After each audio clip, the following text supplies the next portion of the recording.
Bismillah walhamdulillah wa salatu wa salam ala rasulillahi. When we define the Sunnah, the scholars of Hadith, they give us an insight that's very important. They define the Sunnah not only as that which the Prophet said and did and what he agreed to as far as what took place in front of him or what was informed as far as the statements and actions of the companions, but the scholars of Hadith add on to that the characteristics of the Prophet Muhammad ﷺ.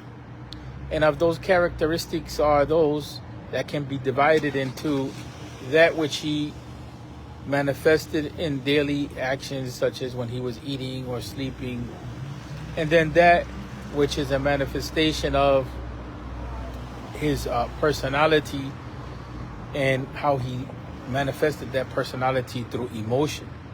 Usually a lot of this type of discussion is taken up in the realm of spirituality, or we can say life and the way of the heart.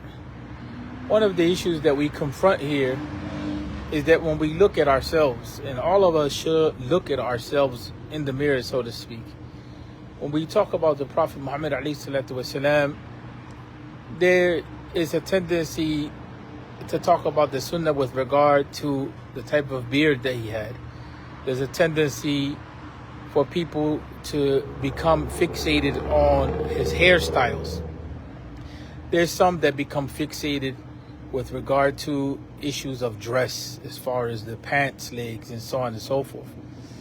But when we talk about the issue of emotional intelligence and how it is that it manifests the heart and the depth of the Prophet Muhammad ﷺ, we fall short. And even those who claim to focus on spirituality and on the life of the Prophet ﷺ, we find that their approach becomes more devotional. It becomes more devotional. It becomes more of an issue of sending salawat on the Prophet Muhammad ﷺ. So you have a number of extremes, not necessarily in the negative sense, but in the sense of an imbalance. On one side, you find those who want to show the emotional commitment to the Prophet ﷺ in terms of poems and so on and so forth. On the other side, you find those that want to preserve the way that the Prophet appeared and looked.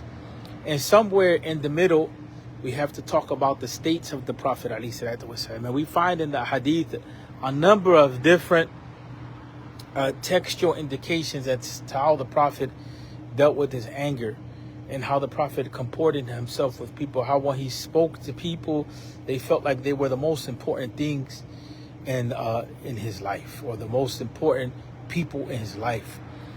And so these are the types of things that we really have to look at when we look at our own character.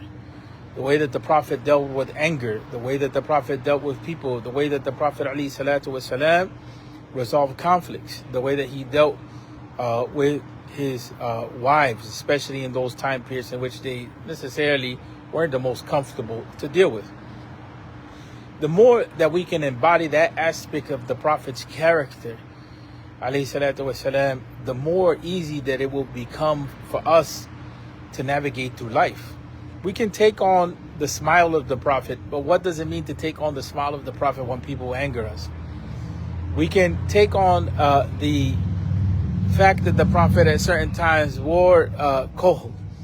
Okay, but what does that do for us in terms of guarding our eyes with regard to lust? We can take on the characteristics of the Prophet wearing white, but what does that do for us with the state of our heart?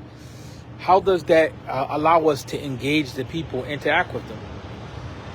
There's no necessity to attack this group or this position or that position, but there is a necessity to integrate these extremes into a balance and to talk about where is the qusur, where is the naqas, where is the deficiency within ourselves. It makes no sense to attack this group or that group and we stay in the same.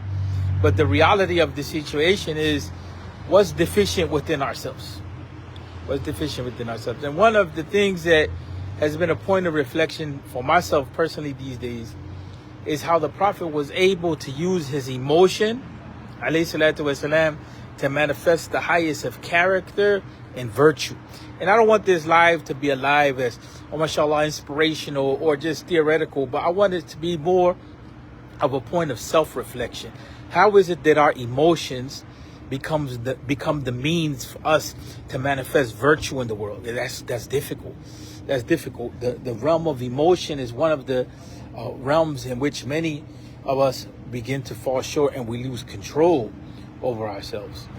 And so whether it's the hadith of intention, where we're looking at the intention and the quality of our intention, how it is that we're dealing with people, or whether it's the hadith of controlling our speech with regard to saying something good or committing to silence, or whether it's the hadith of anger, in which the Prophet ﷺ warns us not to get angry, or whether it's the hadith of loving our brothers as we love for what we love for ourselves, and so on and so forth.